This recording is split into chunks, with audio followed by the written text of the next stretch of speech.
for today.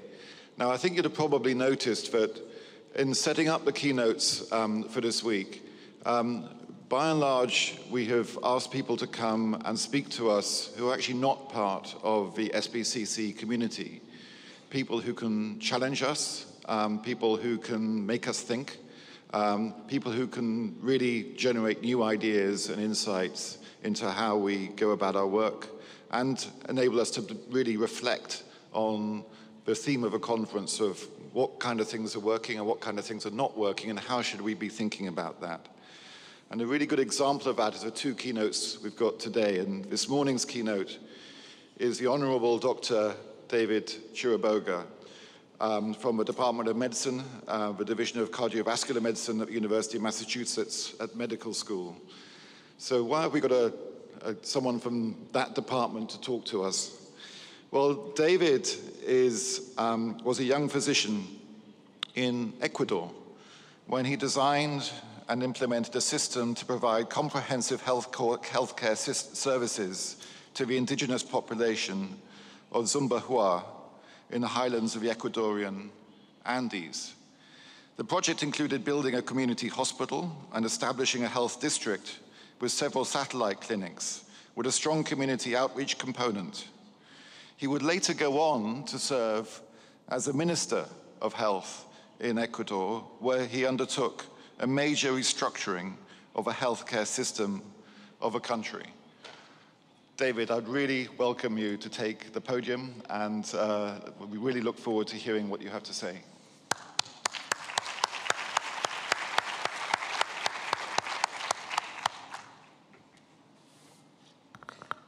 Well, thank you very much, James, for a kind introduction, and I want to thank Sue Goldstein and Rafael Obregon for inviting me to give this, have the opportunity to talk about health equity here.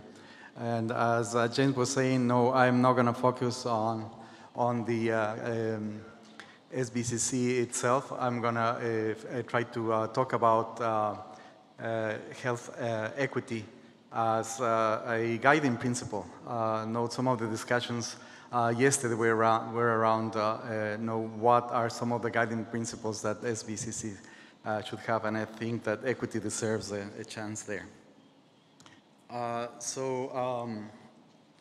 think it's like that there. I want to give you a different perspective. And so when we encounter something that we're not very familiar, although we know about it, we have some trouble getting oriented. You know, if you see this map, you see that there is the equator. No, that's where Bali is. That's where we are talking. That's where Ecuador is. And that is where Boston is, where I'm currently working. So what do you see different about this map? Well, for one, the south is up. The second thing is that the center of the map is where Australia and Indonesia. And the third thing is that this is actually an equal projection map. Now, for comparison, you have, sorry, I think that went too much. That's the map that we're usually used. And what that map is basically turn the Earth into a cylinder and then roll it out and flatten it out. And so it magnifies the size of the territories closer to the poles. So it magnifies the size of the north, basically. And so you see that there's a huge area for Antarctica there, which is not really the actual size because of the sphere. So it has connotations because you talk about, well, up is north, north is good, I want to find my true north. And no, down is not so good, and if business goes south, it means it didn't quite work. I want to then go back to James was saying about my experience. Now, in Ecuador, after you train as a physician, you have to go and work in the rural areas for 1 year of social service. And I was sent to this place very high up in the mountains. And really, for me, it was like a crash landing and a course on the reality of the country. I was sent to one of the poorest areas within the country. I had been brought up in a very comfortable and privileged area in the city and never really been exposed to this level of poverty. And that year, really, and interacting with the people and walking around the communities with a backpack and doing basic preventive care, I learned a lot from the people there. And I think what I learned the most was the meaning of empathy, of being to walk in somebody else's shoes and to look in the face of each one of the kids there and think that that is my kid. And if I saw that that was the situation, what would I do about it? And so I tried to do about it, and I decided to stay there for 1 more year, and then 1 year turned to another, and I ended up being there for like 15 years. And actually, my son was born at the hospital that we created there. I'm going to move on to a mini case presentation. So this is a 197-year-old country. With a history of European colonization, decimation of indigenous peoples, and introduction of African slaves. Has a GDP per capita that's 1/5 of the US. Has an annual life expectancy, an annual health care cost that is 1/10 of the US. The CO2 emissions are 1/10 of that of the US. Yet the life expectancy is 1 year longer than that of the US. Any ideas of which that country could be?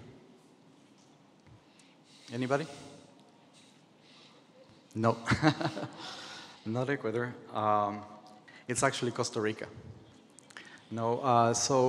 It's something that Costa Rica is doing that allows them to have a long, healthy life with very few resources and not polluting the world. So I'm going to move on to talk about the difference between equity and equality. They're actually not synonyms. And many people use them as synonyms. They use them interchangeably, but they are really not. Equality is more related to a mathematical term. A is equal to B. Exactly the same. Whereas equity is more of a term related to justice, the concept of justice. So when you talk about an inequality, you're talking about any difference. When you're talking about an inequity, you're talking about an ethically unfair difference. So what would be an example of an ethically unfair difference? Well, one is wealth inequity. If you can say that wealth inequity in the world is an ethically unfair wealth difference.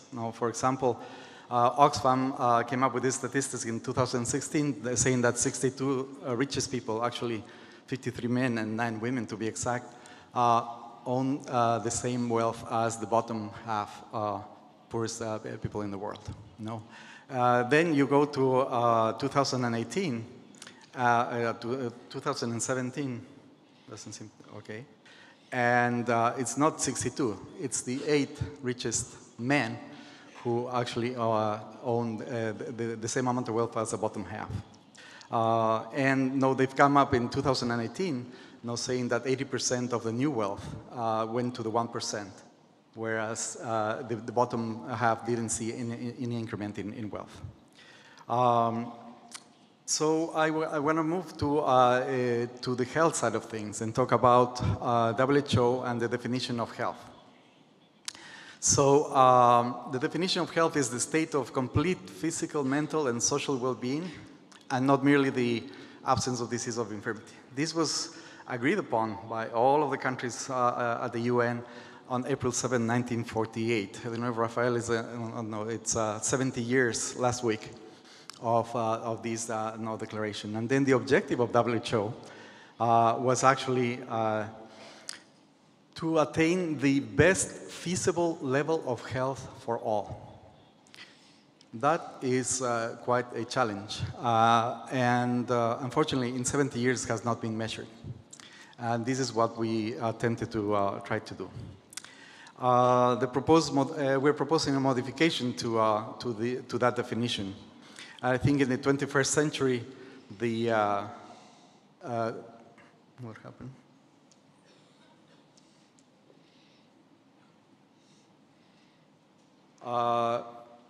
Was to use, to include sustainability. That's the most important tenet of the 21st century.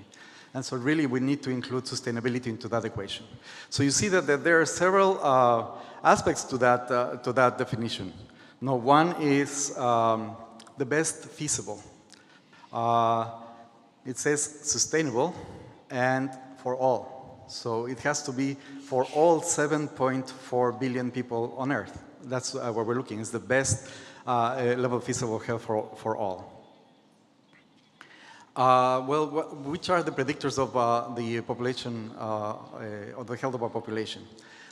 In general, it's accepted that it is the living conditions that determine the majority of the health of a person. Now, if you have access to clean water, to education, to housing, if you have a decent job with a salary, then most of your health is because of all of that. The healthcare sector really is a marginal player, so to speak. Looking at some of the indicators, if we take life expectancy as an indicator of health, the main driver of life expectancy is actually GDP.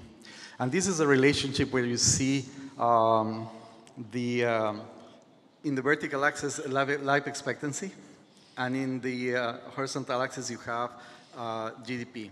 But this is on a logarithmic scale, so you see a straight line. The actual curve is more like this. And so what you have is that at very low levels of GDP, you have very low life expectancy. And small increments in GDP make a huge difference in the life expectancy of the population. Whereas when you reach somewhere around 20,000 or so, the curve flattens, and there's no extra gain. So something to consider there. Okay, so if we're looking for criteria for reference models, I don't know whether I missed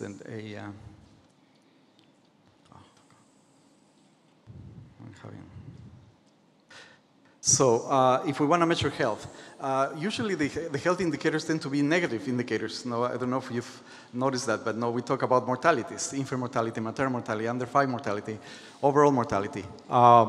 Then we go into the life years lost, disability adjusted life years lost, and then you have life expectancy or healthy life expectancy. We ended up deciding to pick up life expectancy because it's easily available and everybody can understand that.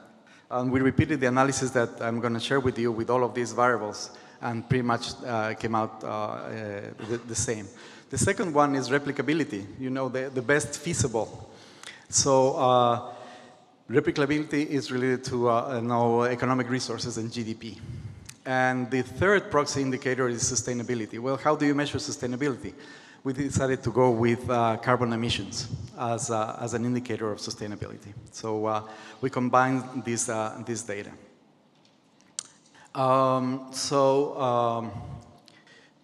Now the next question is, if we're going to look for models that are healthy, replicable, and sustainable for all people, for the 7.4 billion people of us, the first question that comes to mind is, are high-income countries healthy, replicable, and sustainable models for all? Well, let's look at health. The average life expectancy of high-income countries in 2012 was 80 years, versus the world average, 71 years. So they check that box. They are healthy countries. Replicable, feasibility. Well, the average income level of high-income countries is $38,000 per capita, as opposed to the world average was 10,000. So it's not really replicable. There are not models that you can replicate to all 7.4 billion. And then sustainability. Well, no high-income country has a carbon emission rate under the recycling rate carbon for the planet, which is 2.5 metric tons per capita per year. The average emissions for the high-income countries is 11, and for the world is 4.9. No, even the average for the world is over twice the recycling capacity of the world. So what we can say is that really high-income countries are in no position to be models to follow. And I think that's one of the challenges with MDGs and SDGs even, that many take as a model the high-income countries.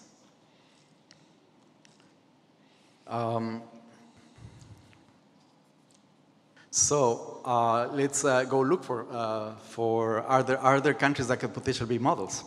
So we're going to go for health. We have the indicator life expectancy, countries that have a life expectancy over 71 years. Feasibility, that they have a GDP less than the world average, which is $10,000 per capita per year, and with carbon emissions below the planetary capacity. You think that there are countries that can fulfill the three requirements. So here is the countries that are healthy. So those countries that have a life expectancy over 71.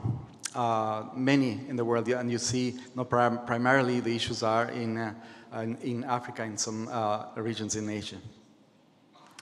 But when you say, well, you can achieve that 71 years, but with less than $10,000 per person per year, and you put that into the model, then many of the northern countries and the high-income countries drop off the model. And so these are countries that manage to get a life expectancy of 71 with less than $10,000 per person per year. And if you put in the third component of the equation, which is carbon emissions, then you're left with 14 countries that actually fit that criteria. And so which are those countries? And so I gave you a clue at the beginning with I'm sorry about this, with Costa Rica. And so the two countries that have the highest, within those 14 countries, the two countries that have, came back? Okay. They have the highest life expectancy are Costa Rica and Cuba. And the two most efficient countries, that is the countries that manage to get that life expectancy with the minimum amount of resources, are actually Sri Lanka and Vietnam, with an average of $2,100 per person per year. And the lowest polluters are Sri Lanka and Paraguay. After we run this initial analysis and we published a paper, we did a secondary analysis using life expectancy in both men and women, and then using GDP, not only the GDP per capita, but the PPP, which is the parity adjusted GDP. And then we encountered there were 7 countries, and basically primarily Costa Rica, of those there, Cuba left the list of the 7, primarily because of a higher CO2 emissions in the latest data. So what we're saying is, then, can we take these 14 countries as the benchmark and then use health indicators and try to measure up? So maybe we should aim for the health indicators of these countries that have a model that it's feasible to replicate for everybody and that is sustainable over time. And so what we did is we applied the health indicators. We used here mortality of these 14 countries to each one of the countries in the world from 1950 all the way to 2012, and repeated the analysis every year. And we then, by calculating what would be the expected mortality if they had the indicators of the 14 countries versus what the actual mortality is, we calculated what's called the burden of health inequity. Or, in other words, how many excess deaths due to social injustice are there in the world. And here are the numbers. So the numbers are pretty impressive. Since you'll see in the table that since 1950 to 2010, the numbers had an initial dip, and it has remained more or less stable at around 15 million excess deaths. And that's because there are several things happening at the same time. While mortality rates are in general decreasing, the population is also increasing, so you have a higher number of deaths. However, when you look at it in terms of where the excess deaths are, there are more in women than in men, and there are more in children than in adults. So the inequity affects more women, and it affects more children. This is with a repeat analysis, and basically the difference between, you'll see there, calculating not the total number, but that number of excess deaths, what percentage represents from the total deaths in the world. So here what you see is that they represent about 30% of the deaths. Among women is close to 40%, where in men is 24%. And you see the disparity between men and women. This is a map showing in red those countries that where 40% of the deaths could be avoidable by social justice. And this is a video showing actually all of these maps. We have the map on a website that you can look it up, and here you can see the trend. We've done the projections to go all the way to 2100. Just to see whether, if continuing in these trends, what's going to happen by the end of this century.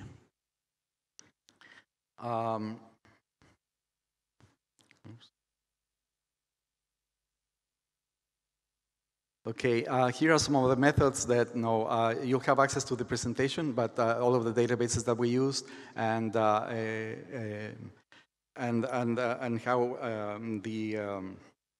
the software that we use for the maps. Now, why is equity important? I found this quote, which I think it's very telling. It says, it's from Plato, and so almost 2,500 years ago, this was said, and he said, the form of law which I propose would be as follows. In a state which is desirous of being saved from the greatest of plagues, there should exist among its citizens neither extreme poverty nor excessive wealth. So see that it says both things. We tend to pay a lot of attention to the extreme poverty, but not to the excessive wealth. For both are productive of great evil. Now, the legislators should determine what is to be the limit of poverty and of wealth. It's very interesting that 2,500 years ago, this was foreseen. Now, why a lower limit? And where should it be? I think several times have difficulty with the definition from the World Bank, and just saying, less than $2 per person per day. If you think about, if any of us would have a child who is living in less than $2 per day, we would think that is now okay. No, they are out of poverty. Probably not. And so I think it needs to be defined about giving the living conditions for a life with dignity. So moving away from the concept of poverty to the concept of a life with dignity. It's all about the human rights framework. A vision of expanded opportunity for all, increasing the base of creative human energy. A positive effect on the evolution of population growth. What is the main factor that determines population growth? Really is poverty.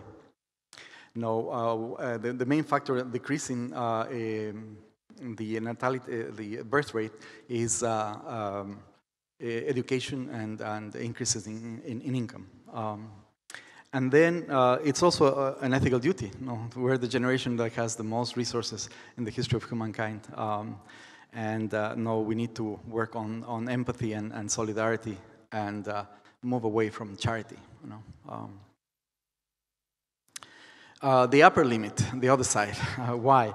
Well, limits to excess wealth accumulation, hoarding. So how much is enough? Now, is there a limit where you say, well, after you get a certain amount, well, what are you going to do with all these extra resources?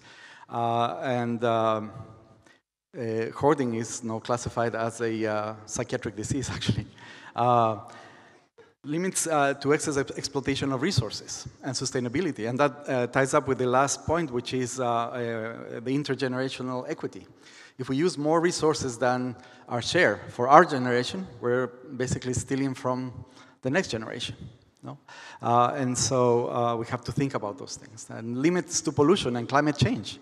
I think that's the most urgent area that we have to attack, and we seem to be not paying that much attention to what we actually can do to stop that trend. Also to think that if there is a lot of hoarding, those resources could be put to use to prevent deaths and to provide the life with living conditions of dignity. No? So with that, we built the concept of an equity zone. So now what is a zone is a subsection of a particular area defined by clear limits, and in this case, defined by equity. And so we try to make a graph of what Plato's proposed law could be. And so we put in this graph. In the vertical axis, we put the population. In the horizontal axis, the GDP per capita. And then we drew the line.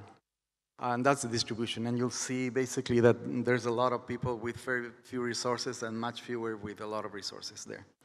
And then the next one is the distribution of the GDP. Not only those few people have a lot of resources, they also accumulate a tremendous amount of resources. And so if here we draw where the world average is for GDP, and we create a hypothetical equity zone, which would be someone equidistant to that average, and then use social policies in order to push this population into the equity zone. And then we use fiscal equity policies to move those resources into the equity zone too.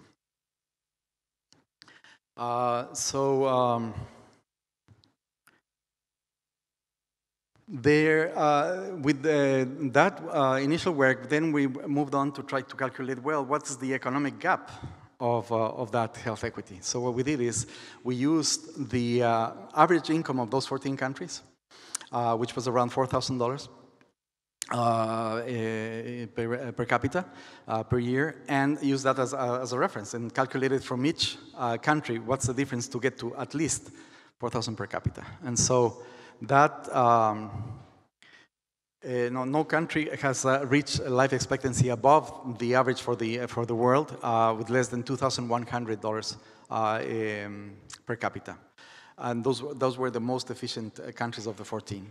So we should say that in order to have those conditions for a life with dignity, maybe we should try to get there. We calculated that the gap is actually between 2.5 and $5 trillion, which is a very large amount of money. But when we talk about trillions, it's always good to have something to compare it to get an idea of proportion. When we compare it to the total global foreign aid in 2014, and this number has not changed much from year to year, but it was $120 billion. So that it's about 2 to 5% of the gap. Therefore, all of these resources for aid can only have an effect of mitigation. If you were talking about transformation, we have to go to the gap. It's like pretending that somebody is going to build a $100,000 house when you give them $5,000. And so there's a lot of discussion about what has been the impact of international aid for so many years, and a lot of critique of that, but you have to put it into perspective. And the other another piece of information to compare it to. It's in 2016, the international remittances totaled $575 billion. That's now 5 times the foreign aid from the OECD countries. And so also, when you compare that amount to the global GDP, so the global GDP, when we're talking about 2.5 to 5 trillion, that's about 3.5 to 7% of the total GDP.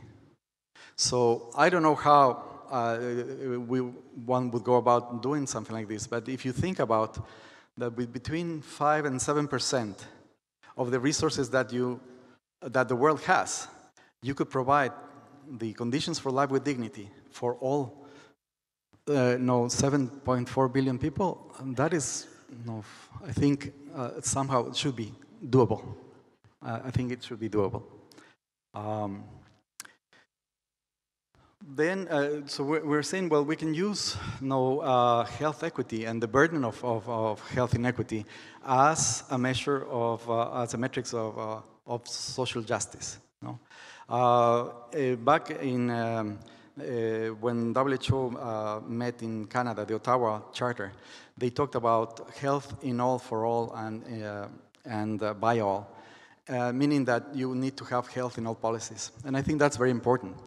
All of the policies that are designed at the government level, doesn't matter whether local or national or international, should have not only health in mind, but the impact that those policies are going to have in the health of the people and also in the health of the planet.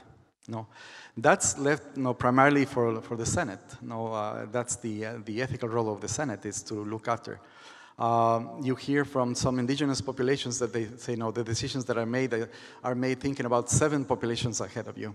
What's going to be the impact of the decisions that you make over time. And so, unfortunately, now Senates all over the world, seem to be hijacked by economic interests. And that's the problem, that the policies are driven by economic interests and not by human and planetary interests.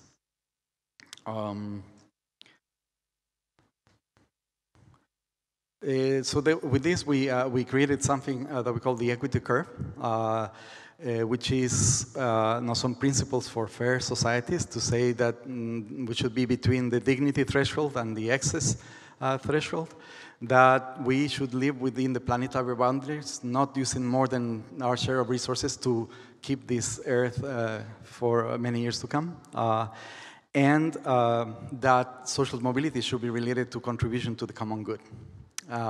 And we created this graph, where you have the dignity threshold here, the excess threshold, limited by the planetary boundary, and then the contribution to the common good, which should be encouraged.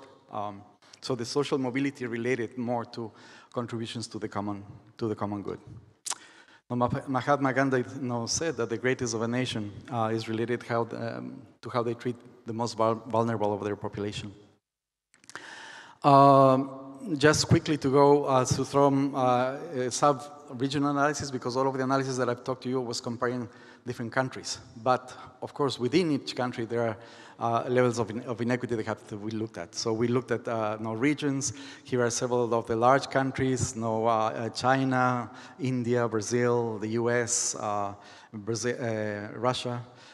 We've done analysis within the US by state and also by county, and even analysis of population subgroups, where we look at, for example, here, the excess,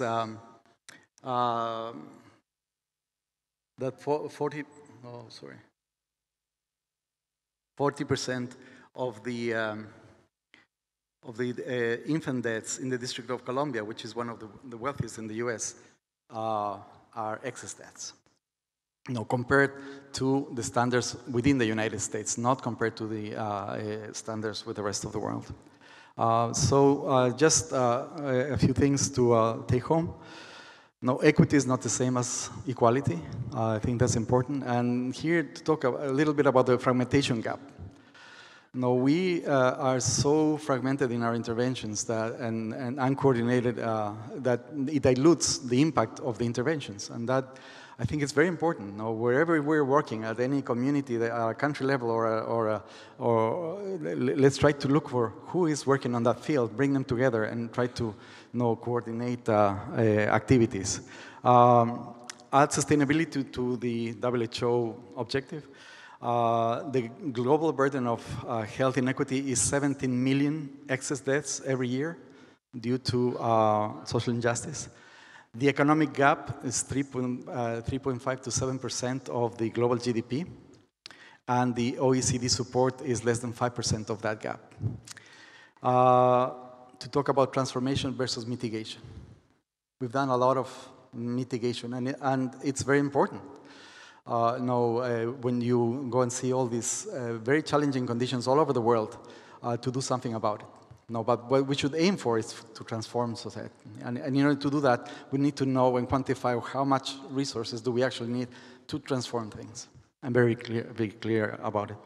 Then the equity curve, what we talked about between dignity and excess threshold, with planetary boundaries and the contribution to the common good. Planetary boundaries, I put it in a high font because that I think it's the most important area to work on.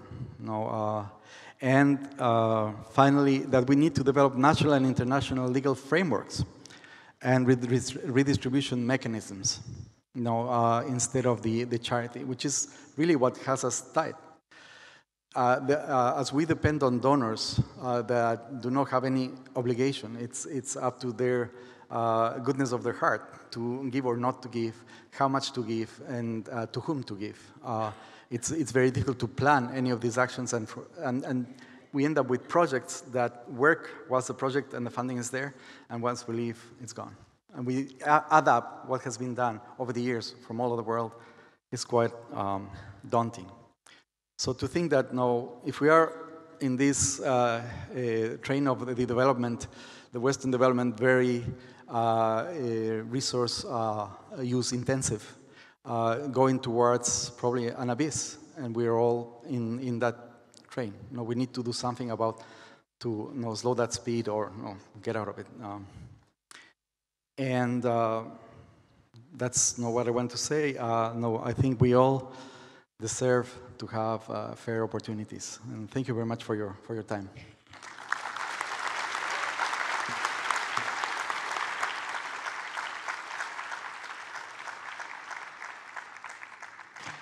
David, thank you.